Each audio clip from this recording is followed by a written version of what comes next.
वालेकुम, मैं हूं मलिक अब्दुर्रहमान और मैं अपने यूट्यूब के चैनल पे तमाम नाज़रीन को खुशामदीद कहता हूं। पाकिस्तान वर्सेस अफगानिस्तान के दरमियान बड़ा मुकाबला, बड़ा टाकरा जो है वो कल चेन्नई में खेला जाएगा, जहां पे स्पिनर्स की जन्नत होगी। तो इस वजह से पाकिस्तानी टीम भी स्पिनर्स को पाकिस्तानी स्क्वाड में शामिल करने की बात कर रही है। चेन्नई में ये मैच खेला जाएगा और चेन्नई की विकेट जो है वो स्पिनर्स के लिए साजगार है और बैट्समैन के लिए डरावना ख्वाब है। बैट्समैन शायद ख्वाब में भी यहां पे खेलने से जो है वो डरते होंगे। लो स्कोरिंग मैच होगा। जो भी टीम जो है वो टॉस जीतेगी, पहले बैटिंग करने का फैसला करेगी। और मैं पाकिस्तान को जो है वो रिकमेंड करूंगा कि पाकिस्तान अगर टॉस जीती है तो पहले जो है वो बैटिंग करे, जिस तरह आपने बेंगलुरु में ब्लंडर मारा था ऑस्ट्रेलिया के खिलाफ टॉस जीतकर पहले बॉलिंग करने का। तो अब पाकिस्तान को ऐसा ब्लंडर नहीं मारना चाहिए। आप जो है वो एक गलत फैसले का हमेशा भुगत चुके हैं, तो दोबारा आप चेन्नई में अफगानिस्तान को कमजोर टीम समझकर जो है वो दोबारा ये ब्लंडर नहीं मार सकते। और आपको अपना स्पिन अटैक भी जो है वो मजबूत से मजबूत तर करना पड़ेगा। शादाब खान की वापसी की बात की जा रही है, अबरार अहमद को जो है वो मेन स्क्वाड में वापसी की उनकी बात की जा रही है। और पाकिस्तान भी जो है वो इस मैच में पाकिस्तान के लिए अब हर मैच जो है वो ऑलरेडी डू और डाई मैच बन गया, क्योंकि पाकिस्तान को कम से कम 5 से 6 मैच तो टोटल जीतना पड़ेंगे। 4 मैचेस तो अगर पाकिस्तान को अपने 5 मैचेस में से 4 मैचेस जीतने हैं अगर पाकिस्तान को सेमीफाइनल में कॉन्फिडेंटली पहुंचना है तो। और आगे पाकिस्तान का इंग्लैंड के साथ मैच, आगे पाकिस्तान का न्यूजीलैंड के साथ मैच है, आगे पाकिस्तान का साउथ अफ्रीका के साथ मैच है, आगे पाकिस्तान का जो है वो अफगानिस्तान के साथ मैच है। तो अफगानिस्तान जो है वो तमाम टीम्स की बनिस्बत कमजोर टीम लग रही है। तो पाकिस्तान को अफगानिस्तान को हर सूरत में नाखून चने चबवाने पड़ेंगे और इसके लिए पाकिस्तान को बेहतरीन खिलाड़ियों का इंतखाब करना पड़ेगा।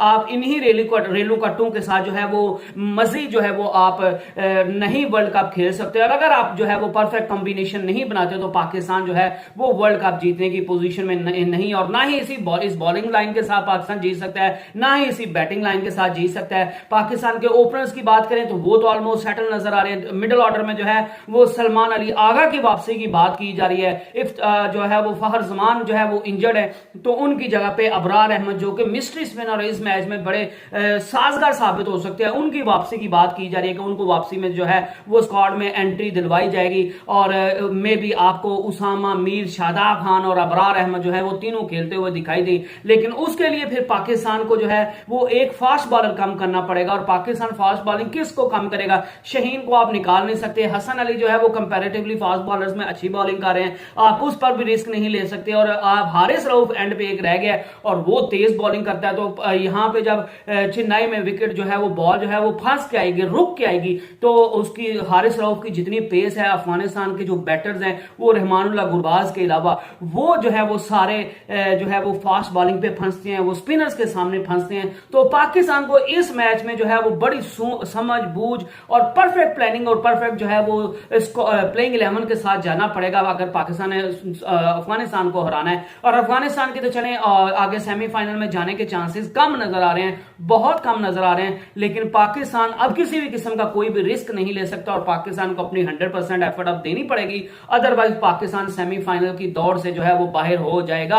अफगानिस्तान के पास टॉप के क्वालिटी स्पिनर है, वो मे भी कल आपको जो है वो 4 स्पिनर्स के साथ खेलते हुए दिखाई दे, वो मे भी कल 2 फास्ट बॉलर और 3 स्पिनर्स के साथ आपको खेलते हुए दिखाई दे। तो इस वजह से पाकिस्तान को भी जो है वो परफेक्ट प्लानिंग, परफेक्ट प्लेइंग 11 और परफेक्ट खिलाड़ियों के लिए जो है वो साथ जाना पड़ेगा। और मैं रिकमेंड करूंगा कि आप जो है वो अबरार अहमद को जो है वो फहर जमान की जगह पे या सलमान अली आगा को आप वैसे भी नहीं खिला रहे तो उनको जो है वो आप रिजर्व में फेंक दे और अबरार अहमद को जो है वो मेन स्क्वाड में शामिल कर ले। इसके अलावा शादाब खान की, जिनको पिछले मैच में जो है वो बाहर बिठाया गया था, उनको वापसी उनकी बात की जा रही है। उनको किसके एक्सपेंस पर जो है वो वापस लाया जाएगा? अगर तो उसामा मीर के एक्सपेंस पर वापस लाया जाएगा तो मेरे ख्याल से उसामा मीर ने मच बेटर बॉलिंग हो कि उसने कैच छोड़ा और उसकी वजह से शायद पाकिस्तान हारा भी है।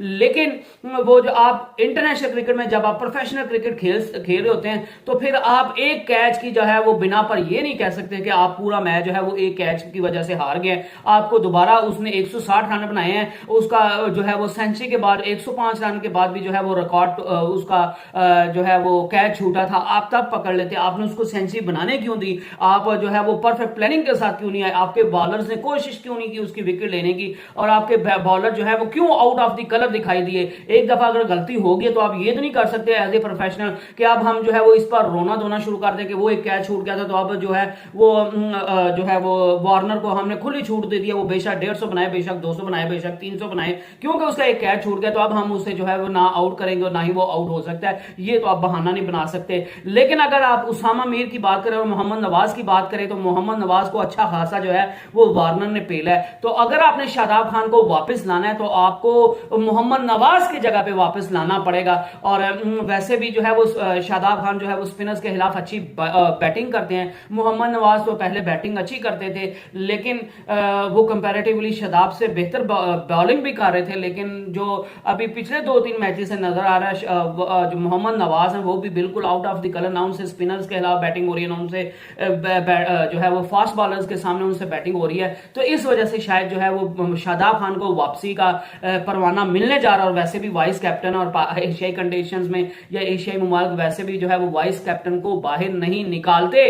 तो इस वजह से शादाब खान की वापसी होने जा रही है और यह देखना पड़ेगा कि शादाब खान की वापसी जो है वो मोहम्मद नवाज की जगह पे होती है या उसामा मीर की जगह पे होती है। मेरे ख्याल से तो मोहम्मद नवाज की जगह पे करवानी चाहिए और आपको जो है वो मोहम्मद नवाज को बाहर करके शादाब खान को खिला लेना चाहिए क्योंकि वो स्पिनर्स के खिलाफ बैटिंग भी जो है वो अच्छी कर लेता है। अगर ओपनर्स की बात करें तो ओपनर जो है वो ही रहेंगे। फहरजमान जो है वो इस मैच में भी अवेलेबल नहीं होंगे तो फहरजमान खेल नहीं पाएंगे। तो इस वजह से इमामुल हक और अब्दुल्ला शफीक के अलावा जो है पाकिस्तान के पास कोई ऑप्शन नहीं है। और ये दोनों प्लेयर जो है वो स्पिनर्स को खेलते भी अच्छा है। तीसरे नंबर पर AUE बाबर आजम खेलेंगे, वो जितना मर्जी फ्लॉप हो जाए वो तो खेलेंगे, वो कप्तान है। और चौथे नंबर पर मोहम्मद रिजवान है, वो भी स्पिनर्स को अच्छा खेलते हैं और मोहम्मद रिजवान खेलेंगे चौथे नंबर पे। पांचवें नंबर पर जो है वो सलमान अली आगा का भी नाम सामने आ रहा है कि सलमान अली आगा में भी जो है वो आपको खेलते हुए दिखाई दें। लेकिन मेरे ख्याल से अगर सलमान अली आगा को खिलाया जाता है सिर्फ इस वजह से कि स्पिन बॉलिंग भी वो कर लेता है तो मेरे ख्याल से ये पाकिस्तान बहुत बड़ा ब्लंडर मारने जा रहा है।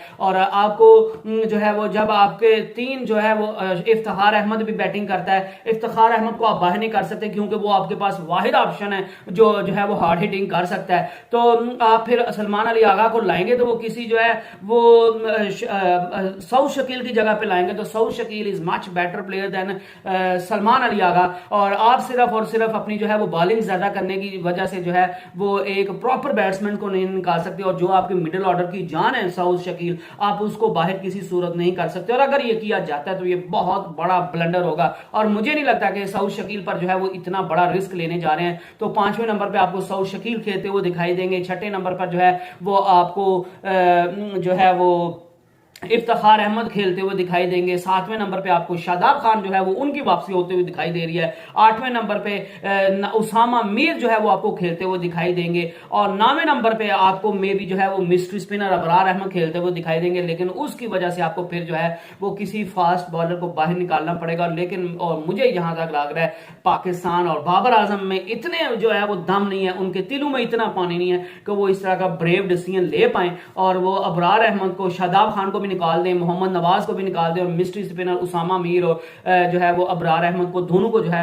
वो स्क्वाड में खिला रहे। और फास्ट बॉलर आपको तीनों जो है वो खेलते हुए दिखाई देंगे, हसन अली, हारिस रऊफ और शहीन शाह अफरीदी। और ये मैच जो है वो पाकिस्तान के लिए हर सूरत में डू और डाई है। और एक तो था ना डू और डाई होता है, एक होता है अल्टीमेट डू और डाई मैच। तो ये पाकिस्तान के लिए अल्टीमेट डू और डाई मैच बन गया है। और अगर पाकिस्तान खुदा न खास्ता ये मैच भी नहीं जीतता, खुदा न खास्ता अगर ये नहीं जीता तो फिर मेरे ख्याल से पाकिस्तान जो है वो सेमीफाइनल खेलने के ना तो काबिल है और ना ही पाकिस्तान को पहुंचना चाहिए। जब आप बड़ी टीम्स के खिलाफ जीत नहीं सकते तो फिर सेमीफाइनल में वैसे पाकिस्तान की उम्मीदें जो है वो आपने बांधनी और बाद में पाकिस्तानियों को, फैंस को ज्यादा तकलीफ होगी और इसलिए आप जो है वो खेलना डिजर्व ही नहीं करते। तो ये पाकिस्तान की प्लेइंग 11 होने जा रही है और आई विश के पाकिस्तान जो है वो अफगानिस्तान को धूल छिटाए और पाकिस्तान जो है वो अच्छे तरीके से ये मैच जीते और अपनी सेमीफाइनल में पहुंचने की जो उम्मीदें हैं उनको जो है वो बरकरार रखे।